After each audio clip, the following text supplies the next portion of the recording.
Alright, Abigail Chams, maarufu kama Abby Chams, ni mmoja wa wasanii chipukizi wa muziki wa Bongo Flava ambaye amejitwalia umaarufu mkubwa si tu Tanzania bali pia kimataifa.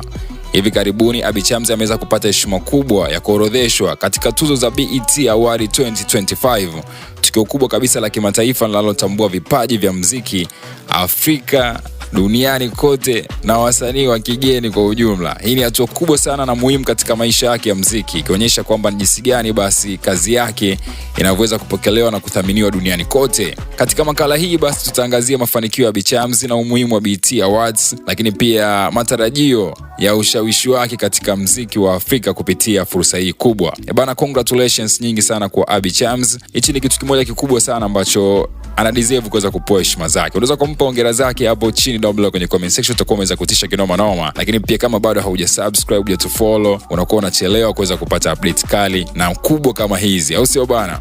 Hii ni Tem TV.